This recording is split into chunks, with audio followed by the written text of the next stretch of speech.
Okay, this video is going to overview goal setting and why it's valuable. And we've got the why right here. And this correlates to your goal setting assignment from week one. First, you should always write down your goals. And it says a little bit here as to the why behind that, but it helps ensure they're clear and specific. But also, if you see those goals every day over and over, they're written down somewhere, you're more likely to achieve the goal because you're reminded of it. Now, some people don't write out their entire goal or their entire life mission, but they write out a word or a little phrase that goes with it. I want part of my goal is to be positive. So I have a couple places where just the word positivity, and there's something about positivity brings good vibes, things like that. So I'm always seeing that in my bathroom mirror, at work, in my car, just to remind me to be positive. So writing these down does help you. They're an active, visible reminder. You also want to make sure that they match your personal vision, your life mission, and your goals are helping you actually achieve that life mission. And we'll talk about the difference in goals and life mission in a minute. And then they're yours. So they're going to reflect your drives, your desires, again, reflect what your priorities in life are. So we definitely are going to focus on writing these goals down, designing them and writing them down. So your goals need to be smart. And as the syllabus and the assignment indicates, if the goals aren't smart, they aren't meeting those 5 letters in the word, you get deducted little by little. Okay? Smart goals are specific. They define the goal as much as possible. They aren't, I'm going to be a millionaire, but I am going to become a millionaire by the time I am 30 years old. Okay? It's a specific time frame, a specific number. You could even specify it more, saying I'm going to have $2 million saved by the time I am 30 years old. The more specific you are, the more likely you are to achieve that goal. I'm sure you all have heard, weight loss is the number one goal every January for New Year's resolutions, but most people don't get specific. They say, I'm going to lose weight, or I just want to get healthy. They're not specific, okay? They're measurable. That helps you know when the goal is complete. So again, $2 million by the time I'm 30, you know that you've completed that if you have $2 million by the time you're 30. I'm going to lose 50 pounds within 12 months. If you've lost those 50 pounds in 12 months, you know you've done that. It's very measurable. So you're giving yourself this time frame, okay? They're assignable. So you're going to be able to designate who's going to do those goals. And these are going to be assigned to you. You're doing them. Okay, they're realistic. Last semester I had students telling me that they were going to have $1 million by 2020. Well, last semester was still 2019. 2020 was 12 months away.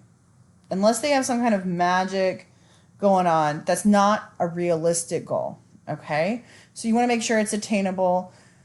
Things like owning my own home by the time I'm 27 because I'm going to save this much money, and you designate an amount of money each month for 5 years for a down payment.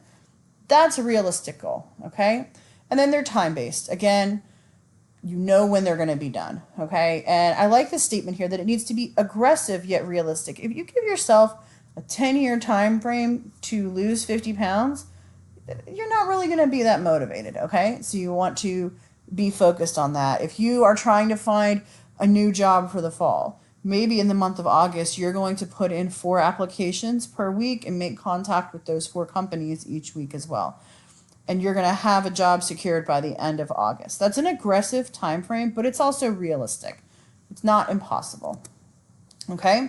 So if you go to week 1, you'll see that we have a little file about goals. And there's some things that will help you set your goals. You can think about your interests and your hobbies, folks you like to help, things you like to do. Do you really identify with the word research? Then maybe your goal is going to have to do with that a little bit.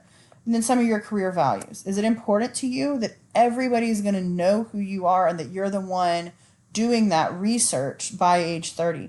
It's okay if it is. Include that in your goal. And how are you going to ensure that you're a household name? And it kind of helps you work through your goal statement through here. That's one resource that can help. Some folks like to go a different route, and this is from Dr. Altman's. He used to teach 490.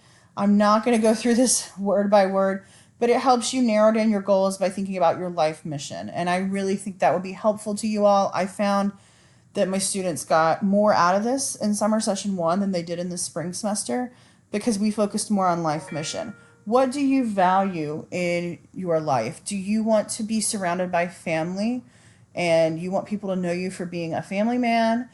Do you want to be an independent woman who has accumulated her own fortune? Do you want to start your own small business and be able to support yourself because you are independent?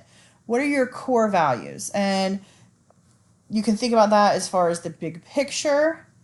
You do not have to write out a life mission for this, but it might help you draft a few ideas to set up a goal.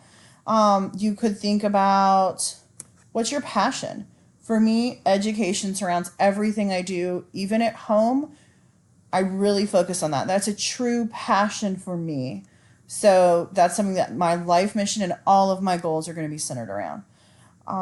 What do you want to be known for? What would you sacrifice your life for? If you had a gravestone, this great quote, here lies a person who what? Who was passionate about helping others. Is that your life mission? Think about your life mission and how it could relate to your goals, okay?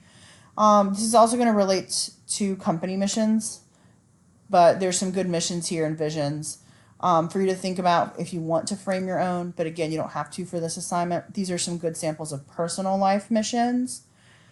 And then once you have that personal life mission, if you choose to go this route to think about goals, then you can come up with goals. And so you'll notice this acronym's a little different. Specific, measurable, attainable, instead of the other A, rewarding. But you see how specific they are. My short-term goal is to save $50,000 by age 30 to start a down payment for my business. That's a goal. It is specific. You're going to save money for a down payment in a business. It's measurable. I know you're going to do it by age 30 and you're going to have 50,000. It's definitely attainable if you work at it. It's rewarding because it's matching your life mission, your life goal, your passion, and it's timed. By age 30, you got to be done with it. Okay? It's really about being specific. A lot of students really want to be pretty vague and say, I'm going to find a job by the end of the summer. That's not a SMART goal. It's not telling me how you're going to achieve that goal. Okay? So these are the tools you can use to help you with goal setting. If you still have questions, definitely post in the Q&A board or send me an email if it's private. I'm happy to help. But I think setting 2 goals will really help you focus in on some other assignments this semester and as you're finishing out your time at NC State.